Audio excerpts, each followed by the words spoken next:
합독하도록 하겠습니다. 다 같이 합독합니다. 시작. 11 제자가 갈릴리에 가서 예수의 명하시던 산에 이르러 예수를 배웁고 경배하나 오히려 의심하는 자도 있더라. 예수께서 나와 일러 가라사대 하늘과 땅의 모든 권세를 내게 주셨으니 그러므로 너희는 가서 모든 족속으로 제자를 삼아 아버지와 아들과 성령의 이름으로 침례를 주고 내가 너희에게 분부한 모든 것을 가르쳐 지키게 하라. 볼지어다 내가 세상 끝날까지 너희와 항상 함께 있으리라 하시니라. 아멘.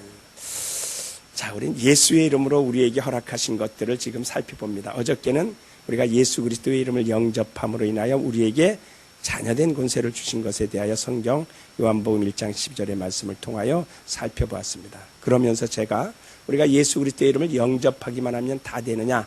그렇지 않습니다. 라고 또 말씀을 드렸습니다. 그것은 우리가 갈라디아서 4장 19절에 있는 말씀을 제가 또 인용을 했죠.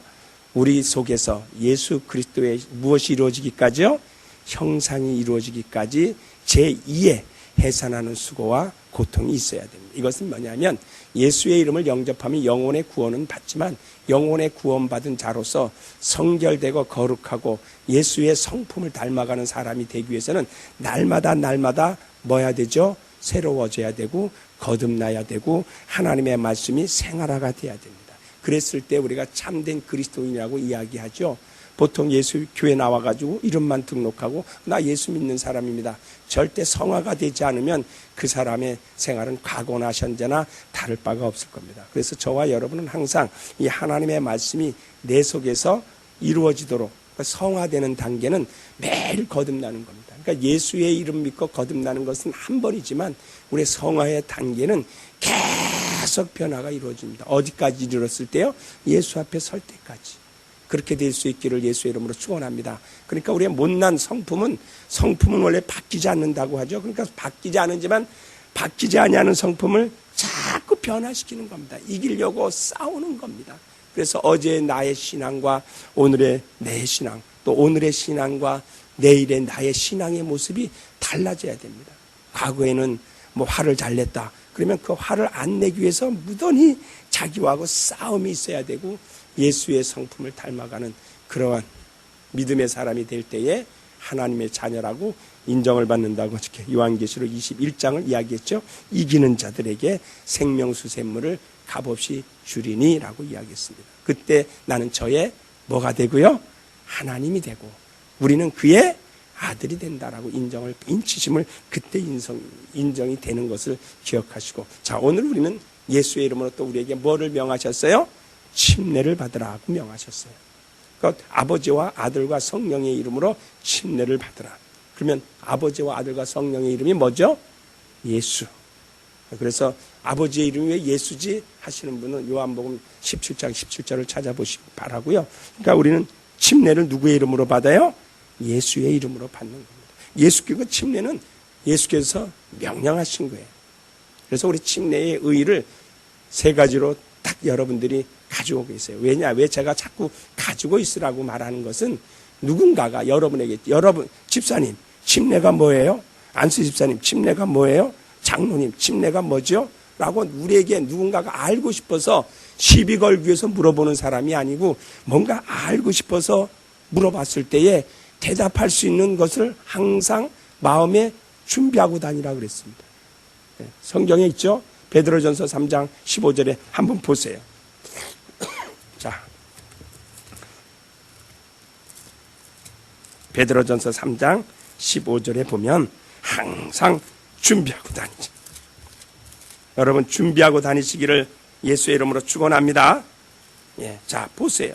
베드로전서 3장 15절 우리 다 같이 한번 읽어보세요. 시작. 너희 마음에 그리스도를 주로 삼아 거룩하게 하고 너희 속에 있는 소망에 관한 이유를 묻는 자에게 대답할 것을 항상 예비하되 온유와 두려움으로 하고 그랬습니다. 그러니까 누군가가 나에게 우리 신앙에 대하여 물어볼 수 있어요, 없어요? 있어요. 그래서 직분자들은 늘 이거 경계심을 풀지 말라는 겁니다. 항상 믿음의 사람들에게도 깨어 있으라는 겁니다. 따라서 내 영혼아 항상 깨어 있자. 그래요. 깨어 있어야 돼요. 그러니까 목사들도 긴장을 잘 풀지 못하는 것은 누군가가 목사는 다 아는 것으로 생각하고 찾아오거든요. 목사님 이게 뭔지 좀 저에게 가르쳐 주세요. 어떤 경우에는요 차 타고 막 가는 도중에 전화가 와요. 목사님이 전에 어디 무슨 말씀했는데요. 그 성경 몇 장 몇 절에 있죠? 물어본다고요. 근데 마침 그것을 딱 기억하고 있는 성경 구절이라면 좋은데 모를 때는 어떻게 해요? 모른다고 이야기를 해요. 그러면은 아이고 목사님한테 물어봤더니 목사님 모른다라고 이야기를 했다고. 그러니까 굉장히 늘 항상 이 경계심을 풀지 아니하고 늘 다니는 겁니다. 그러니까 여러분도 마찬가지죠. 병신도를 할지라도 불신자가 불식간에 찾아와가지고 당신 교회 다니지? 아, 나 교회 다닌다고. 그러면 도대체 침례가 뭐요? 세례는 뭐고 침례가 뭐요? 물어봤을 때, 나 모르니까 그러니까 묻지 마. 이렇게 하시겠어요? 아니면 기회는 이때다 그리고 성경을 봐. 침례는 이거다 가르치는 성도가 되겠습니까? 어느 것을 택일하겠습니까? 우리는요. 그러니까 항상 마음에 준비하고 다니자고요. 할렐루야. 그래서 침례는 누구의 이름으로 받아요? 예수의 이름으로 받고. 그러면 침례의 의의는 뭐냐? 첫 번째는 여러분의 믿음의 고백입니다. 뭐라고요? 믿음의 고백. 누구를 믿는 믿음의 고백일까요? 예수 그리스도를 믿는 믿음의 고백이에요. 자, 우리 마가복음 16장을 한번 보세요. 네. 마가복음 16장. 그러니까 침례는 예수의 이름으로 받는다. 네. 침례와 세례는 차이가 있지만 나중에 또 우리가 보고요. 자, 마가복음 16장 우리가 잘 알거죠. 16절 다 같이 읽으세요. 시작. 믿고 침례를 받는 사람은 구원을 얻을 것이요 믿지 아니하는 사람은 정죄를 받으리라. 그러니까 뭐를 믿고 뭐를 받아요? 침례를 받아요. 그렇다고 해서 여러분 침례 받지 않았다고 구원 못 받는다고 또 이야기하면 안 되거든요. 침례와 구원 상관관계는 있어요. 그러나 섣불리 침례 받지 않으면 구원 못 받는다 이야기해버린다면 여러분들이 굉장히 난처한 입장에 빠질 수가 있어요. 그것에 대하여 자세하게 설명을 해주지 않고서는 우리에게 더군다나 그 이상한 눈소리로 바라보는 사람들은 더 이상하게 바라보거든요. 그러니까 침례와 구원은 상관이 있어요? 없어요? 네. 상관이 없어요. 그러니까 침례 받고, 그러니까 침례를 안 받았다고 해서 구원 못 받는다. 여러분들이 이야기하면 안 된다 이 말이에요. 무슨 말인지 알겠어요? 대답 아직 그거 모르시나 봐. 원칙적으로는 침례를 받아야 되는 게 원칙이지만 그것을 설명하기까지에는 신학적인 논쟁이 들어가야 되기 때문에 섣불리 침례 안 받았지? 그럼 구원 못 받아? 이렇게 단언적으로 이야기하지 말자라는 겁니다. 할렐루야! 그렇게 그러면 분명히 여기 전제했어요. 그러니까 그 사람이 침례 안 받는 이유는, 그러니까 몰라서 못 받는 것은 우리가 받게 하면 되겠지만 그 사람이 알고도 침례를 받아야 될 것을 알고도 안 받는 것은 그 사람의 뭐가 없는 거예요? 믿음이 없기 때문에 그때는 구원이 없다라고 이야기하는 겁니다. 그러니까 왜냐하면 예수가 누구인지를 믿게 되면 당연히 뭐 받을 수밖에 없어요? 침례 받을 수밖에 없단 말이에요.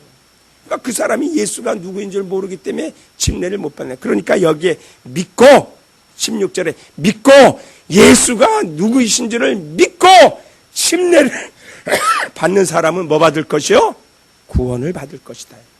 그러나 믿지 아니하니까 침례 못 받아요. 그때는 구원이 없는 겁니다. 그렇게 설명할 수 있는 자신이 생기면 침례와 구원과의 관계를 연결을 시키되 설명할 수 있는 자신이 없으면 그냥 침례 받아 이렇게 권면할지 침례 못 받으면 구원 못 받는다 이렇게 이야기할 수는 없다라는 것을 제가 말씀을 드리는 겁니다. 무슨 말인지 알겠죠? 그러니까 결과적으로 침례 안 받는 것은 구원이 없다라는 것에 우리 내적으로는 그렇게 생각을 하지만 그것을 섣불리 이야기할 수는 없는 부분이라는 것을 재산 말씀을 드리면서, 그러니까 믿고 침례를 받는 것은 자기 믿음의 고백입니다. 따라서 침례는 뭐라고요? 자기 믿음의 고백이에요. 첫 번째 고백이에요. 내가 주를 믿습니다. 주가 내 그리스도이신 것을 믿습니다. 주는 내 영혼의 구세주인 것을 내가 믿습니다. 내 영혼의 생명인 것을 내가 믿습니다. 나의 구원자인 것을 믿습니다라고 하는 사람은 반드시 침례를 받을 것이지만, 그렇지 그러한 믿음이 없는 사람은 그 침례 받아서 뭐해? 하고 침례를 물리칠 것입니다. 그러니까 믿음의 고백이다. 침례를 받는 것은 첫 번째 믿음의 고백이요. 그 다음에 이제 두 번째 침례를 받는 것은 예수님의 말씀에 첫 번째 자기가 명령에 순종하는 겁니다. 그래서 침례는 명령의 순종이라고 우리가 이야기하는 겁니다. 왜요? 오늘 마태복음 28장에 우리에게 이야기했죠. 내가 너희에게 모든 것을 너희는 내가 너희에게 지시하오니 아버지와 아들과 성령의 이름으로 뭐를 주고요? 침례를 주라. 그리고 침례를 받으라 했기 때문에 내가 예수 믿고 난 다음에 최초로 눈에 보이지 아니하시는 하나님의 말씀에 순종하는 것이 침례입니다. 그래서 침례는 순종이요, 침례는 믿음의 고백이요. 하나 또가 있죠. 침례는 하나님과의 연합이요. 따라서 침례는 하나님과의 연합이다.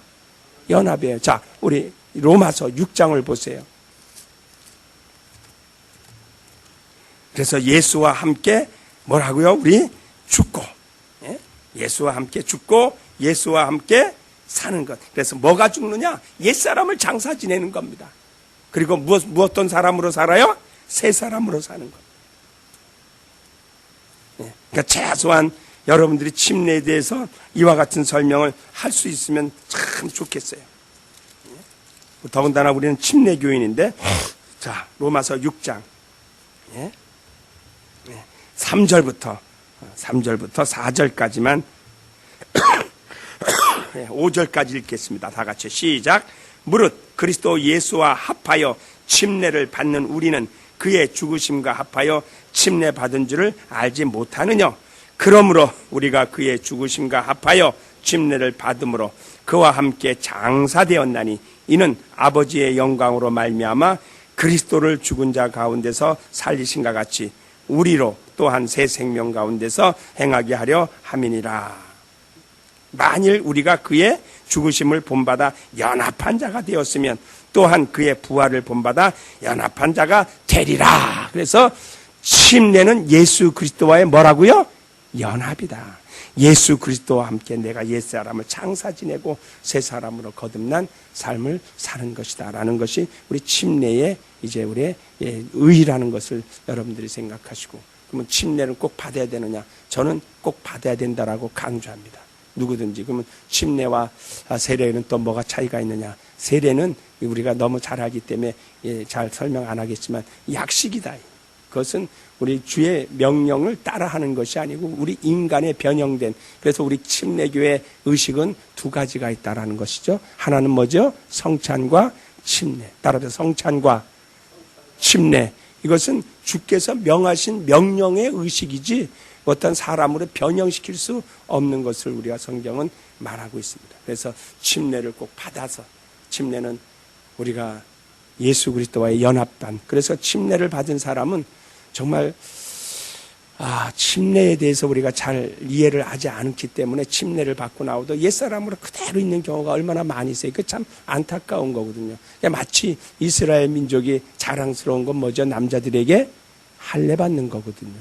그러니까 그들은 민족성이 그래서 뛰어난 겁니다. 남자아이는 낳은 지 8일 만에 어떻게 하죠? 할례를 줘요. 그러니까 이스라엘 유대인인지 아닌지를 남자들은 옷을 벗고 보면 그때는 안다 그랬어요. 그러니까 거기 민족, 선택된 민족, 선민이라고 그러죠. 그래가지고 그걸 자랑을 했습니다. 그러니까 그들은 무조건 할례만 받으면 자기는 하나님의 선택받은 민족이요, 선택받은 사람이라고 자랑을 했습니다. 그것을, 그러니까 사도 바울이 나중엔 너희 육체의 할례만 자랑하지 마라. 너희 마음의 할례 받은 자가 되라. 아무리 너희가 할례를 받았다 할지라도 율법을 지키지 않으면 그 무슨 소용이 있느냐. 오히려 할례를 받지 아니한 이방인들이 율법을 지키면 그 사람이 참 이스라엘 사람이 아니겠느냐라고 한 것처럼 오늘 우리 침례만 받으면 다 되는 것이 아니라, 제가 어저께도 우리가 갈라디아서 4장 29절에 있는 말씀처럼 침례를 받으면 반드시 예수와 함께 살겠다라고 다짐하고 자기가 믿음의 고백을 하고 하나님의 말씀에 순종을 했다라면 예수의 모습을 닮아가는 형상의 사람이 되기를 예수의 이름으로 축원합니다. 그러니까 변화돼야 되는 거죠. 예수와 함께 살겠다라고 다짐하고, 그러니까 이것이 요즘엔 또 형식적으로 돼가지고요.